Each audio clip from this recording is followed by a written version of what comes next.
Pemilik Hot Burger Malaysia Muhammad Asri Hamid mahu menyerahkan segalanya kepada Allah. Beliau yang menggemparkan Malaysia dengan pendedahan berani menerusi siaran langsung di Facebook mengenai kewujudan operasi perniagaan haram sekitar Jalan Besar Bandar Baru Sungai Buloh, Selangor, mengakui beliau dan keluarganya kini tidak mengalami sebarang gangguan atau ancaman selepas video berkenaan tular. Muhammad Asri tidak menyangka pendedahannya itu akan menarik perhatian ramai kerana hanya berkongsi masalah sebenar yang berlaku di kawasan berkenaan. Jelasnya pendedahan itu dibuat ekoran rasa terkilanya apabila premis judi masih terus beroperasi walaupun selepas aduan dibuat sejak 3 bulan lalu kepada polis.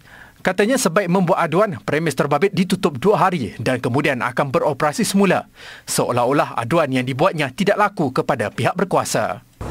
Kepada pihak MBSA, penjaga-penjaga lain pun saya minta maaf lah kerana benda ni agak terkesan. Sebenarnya lillahi ta'ala, sebenarnya saya tak ada isu pun dengan MBSA, dengan mana-mana PBT, sebab saya memang penjaga tepi jalan dah biasa sangat dengan benda-benda. Dah kena tarik dia biasa lah. Tak ada apa dah, memang tak marah sedikit pun. Saya rasa cemburu. MBSA datang kacau store saya. Dalam masa yang sama, kau tak kacau kedai kuda, kau tak kacau cik jual rokok. Kita rasa macam jealous lah, cemburu. Kami tengah susah, kami baru nak start menjaga, budak-budak semua susah, kereta nak kena bayar, rumah nak kena bayar, kedai nak kena bayar, hutang nak kena bayar. Menjaga tak boleh pergi lama, menjaga sekejap. Dengan kita kamu datang jokar-jokar tengking-tengking, tapi mesin judi beroperasi sampai pukul 1, pukul 2, pukul 3, kamu tak nak ambil tindakan. Beliau berkata demikian menerusi siaran langsung selama hampir sejam di laman Facebook PPIM siang tadi. Dalam pada itu, Muhammad Asri juga difahamkan mengadakan pertemuan dengan Ketua Polis Negara siang tadi. Gambar pertemuan kedua-dua pihak ini dikongsi di laman Facebook milik Tan Sri Abdul Hamid Badur. Butiran lanjut mengenai pertemuan itu bagaimanapun tidak diketahui.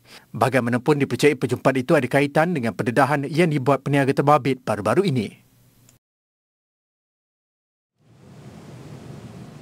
Dan isu sama turut mendapat reaksi Suruhanjaya Pencegahan Rasuah Malaysia SPRM. Menurut Timbalan Ketua Pesuruhjaya Operasinya, Datuk Seri Ahmad Qusairi Yahya, pihaknya memandang serius dakwaan pihak berkuasa gagal dalam memantau dan menguatkuasakan undang-undang selain dikatakan menerima rasuah bagi melindungi aktiviti haram.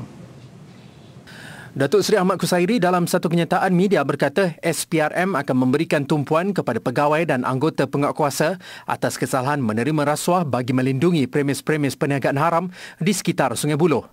Beliau juga telah menghubungi Pengarah Jabatan Integriti dan Pematuhan Standard JIPS Keaman, Datuk Zamri Yahya pagi tadi.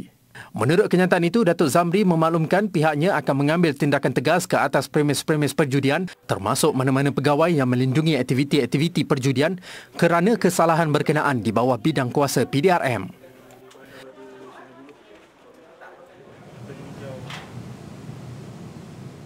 Sementara itu, tinjauan wartawan Nurul Amalina Zainuddin mendapati aktiviti penjajaan di kaki 5 Bandar Baru Sungai Buloh kini tidak lagi beroperasi dan penduduk yang ditemui pula melahirkan rasa pelik kerana aktiviti yang sering mengakibatkan kesesakan lalu lintas itu tiba-tiba lenyap.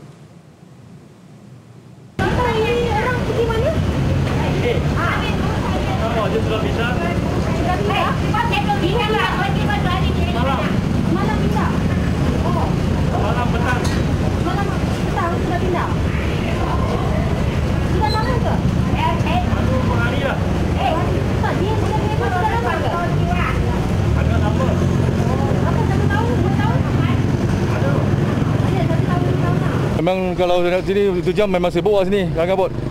Memang sibuk lah sini. Datang sini jam, datang sini jam. Sekarang dah okey sikit. Dah pada jelas. So kalau tidak dalam sini kena naik motor. Kereta tak boleh. Kadang tempat parking kereta, kadang kereta nak parking pun kadang tak ada tempat kan. Diorang banyak berniaga kat sini lah. Difahamkan lokasi tumpuan penjajaan itu dijadikan tapak pasar malam setiap hari Isnin. Mungkin aktiviti itu tidak kelihatan pada hari ini untuk memberi laluan kepada peniaga pasar malam. Bagaimanapun, penduduk mengharapkan tindakan pemantauan yang berterusan dan tidak bermusim daripada pihak berkuasa bagi mengawal aktiviti penjajaan di kawasan itu.